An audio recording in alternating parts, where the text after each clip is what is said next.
And we're catching up here to talk about D&I audits and strategy building, simple steps to implementing a smart D&I strategy. Please welcome Michalina Konkel, Director of Diversity, Equity and Inclusion, Organizational Development at Diversity Hub. Hello, Michalina.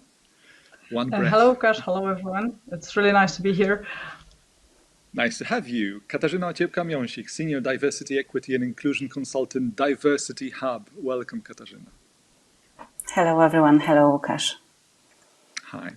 So let's start with the big question. What do you mean by smart D&I strategy rather than just D&I strategy? Tell us. Michalina, can we start with you? Yeah, I was just, listening to the previous discussion, and I just realized that, this conference is so rich of different perspectives that we've heard about evidence-driven way of building strategy. We actually are using it as a tool, and we will enrich this picture in showing other perspectives. Because what I'm hearing very often in the companies is that strategy is just, a corporate talk. It is okay with US, but not here. It's not for us. And we hear it because all these strategies aren't smart. And what I mean by smart is that they are not adjusted to local needs. They are just imposed very often by headquarters. So smart strategy is adjusted to the local needs and easy to use. So it's really important, to remember actually that implementing, not only implementing, but actually building strategy, it's a process of organizational change. So you should be sure about three aspects. First of all, how you would like, how actually your employees would like to feel during this process. As Monica said in the discussion before, do they feel safe enough to reveal different aspects to us? Do they feel safe enough to go into this journey with us? Yeah, so first of all, how they would like to feel in this process. Second, what do they need to know about D&I while we are building this strategy? What do they need to be aware of in this process? And the third thing, what do we want them to do? What is the call for action for them? So, in my opinion, this will be smart. Fair enough. Michalina, tell me, if we were to translate that language into the language of the first steps that organizations should be taking, because the way I understand it, both of you have a broad overlook of different types of organizations, and no one needs convincing that there is a lot of diversity in the diversity discussion itself. So the question is, when you approach the new type or new organization altogether, what would be your first steps talking about how they should build the smart D&I strategy? I would say that we should, adjust it to what is already working in the organization. So what would be really helpful is to use some models which are evidence or experience-based, which will guide us through different areas of D&I issues. So in Diversity Hub, we are using our own model, which help us to see what is already working in the client's organization and what still should be implemented to move forward, to make next steps. So your approach is, in principle, it's model driven. It's based on the experience you've had with different types of organizations, which essentially allows you to predict what you might expect in a category of a business. Is that correct? Yeah. That's what I would say. And what it allows us for is actually to formulate this strategy in a very applicable form. The action plan is very tangible, so people really know in many different aspects, like from the recruitment processes, anti-discrimination policies, or even everyday communication, what is expected from whom, who is responsible for which actions, and it really makes it smart. So we've made a number of references to this factor already in the first part of the first day of the conference, but you really cannot overstate it, that your approach to building strategy needs to be tailored to the characteristics of your organization. Kasia, can you take us to the actual tips, something that will make it more tangible for all those interested in building a smart D&I strategy?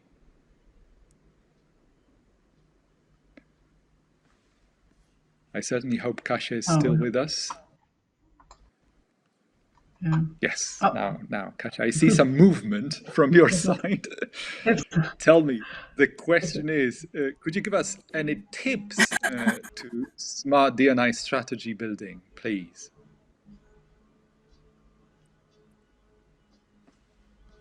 Well, it appears that Kasia cannot hear. So maybe I will just start sharing, and if Kasia joins. Thank you for the question, and sorry for the inconvenience of the internet issue.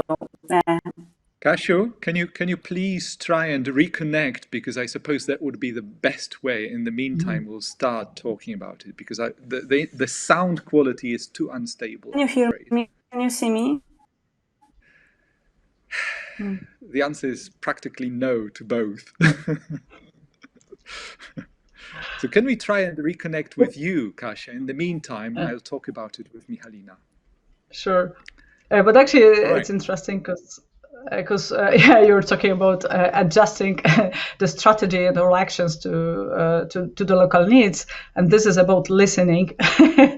That's what we weren't managed to do.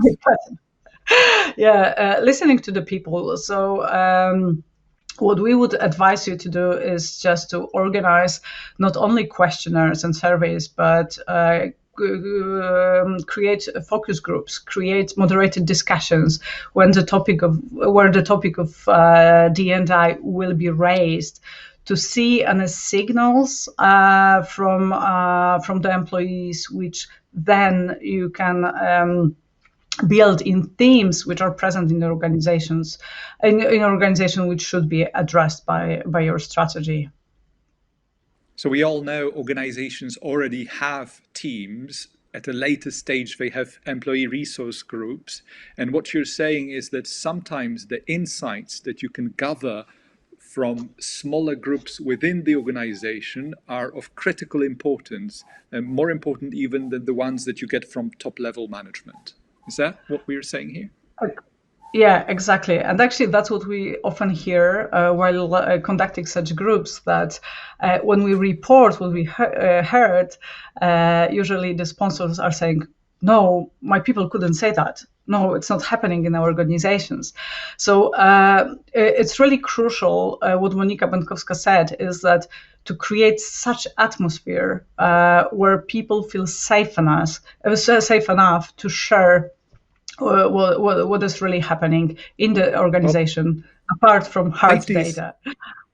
Safety is one thing, and what will come out during our conference, no doubt, is that relatability and relevance are two other things which are especially important for employees. They don't want new layers of reporting KPIs imposed on them. They want whatever happens within their company D&I framework to be relevant, relatable. Kasia, my original question, let's see if you actually want to talk to us. What are your tips to build a smart D&I strategy?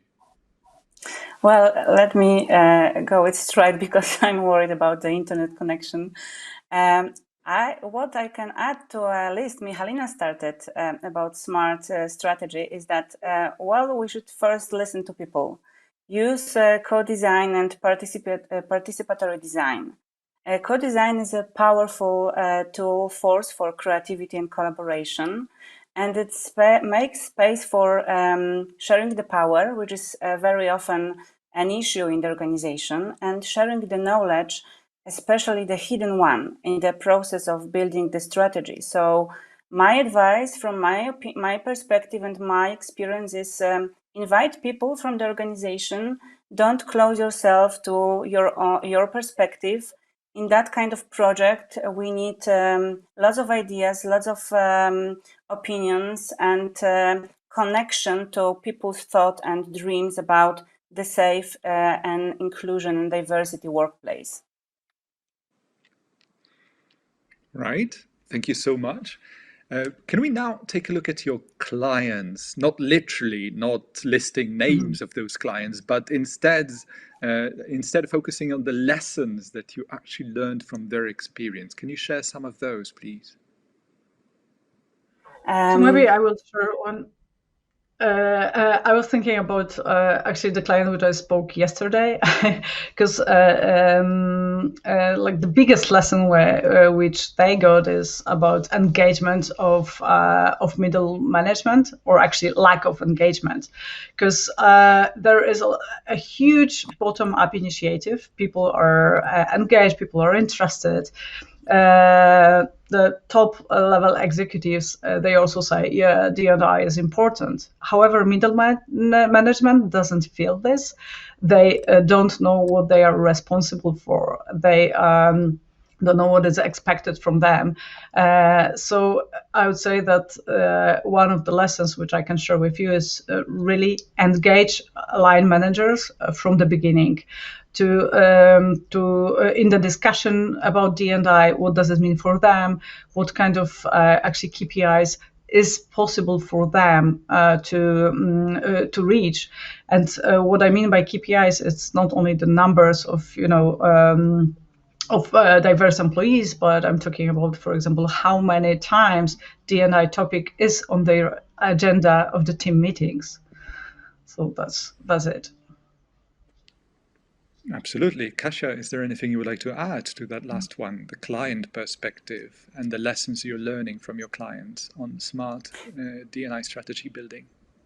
Yeah, of course. The clients' perspective are very diverse, and we can. It's a privilege that we can be with our clients and be together with their adventure with the D&I building D&I strategies, because it's very challenging, but at the end, much rewarding for the companies. But the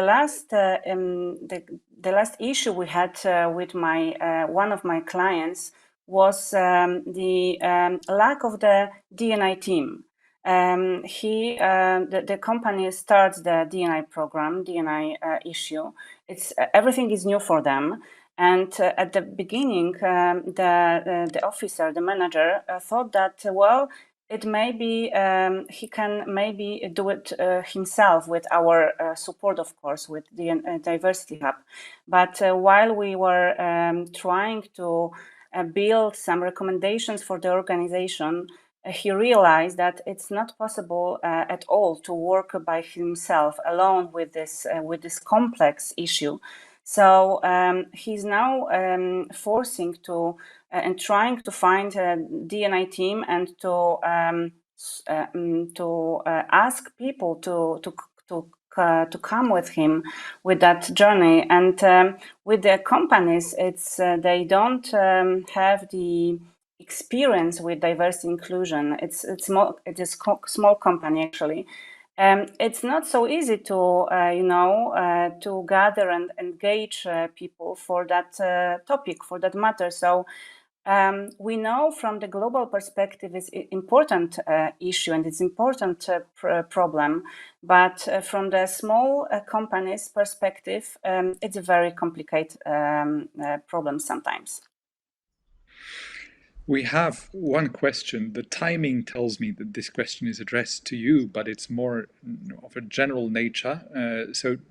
Well, I'll leave it up to you if you want to address this question, whether it applies to auditing and strategy building, because it's a little too specific, I would say.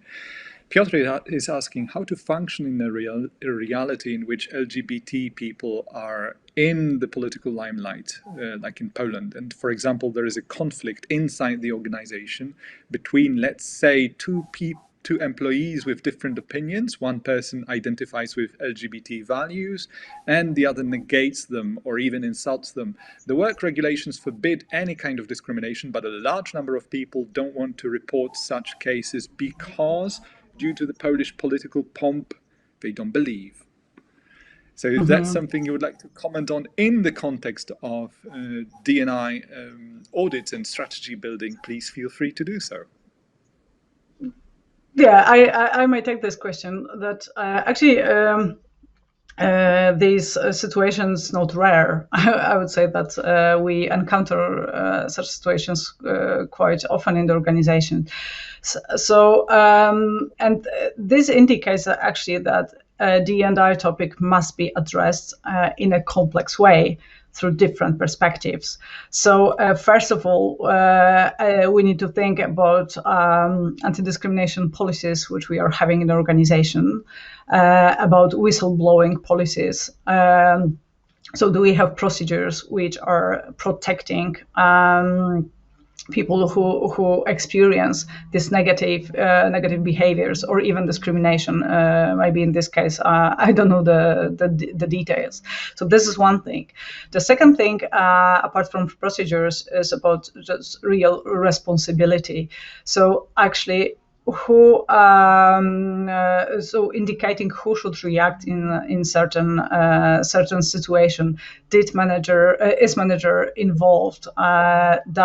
Do they feel accountable for this situation? Are they skilled in reacting for this situation? What are the reactions of the team? Is the team prepared to face such situation? So I would say that there are really different areas which should be addressed in the strategy to prevent such situations from happening, and then to help people to get through if it unfortunately happens.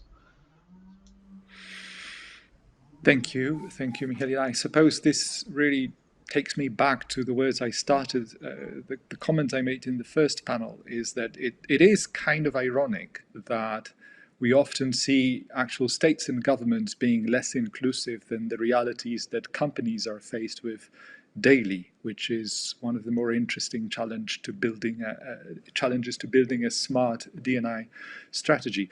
Closing remarks. If you would like to leave our audience with the key message from this discussion about D&I auditing and D&I smart strategy, what would it be? Can we start with you, Kasia? Yeah, of course. Well, key message as a researcher, I would say get out of your bubble.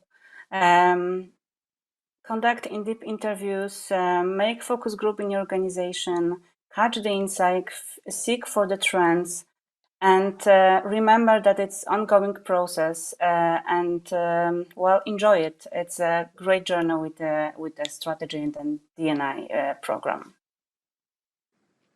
Thank you, Kasia. Michalina? So I'll be more down to earth.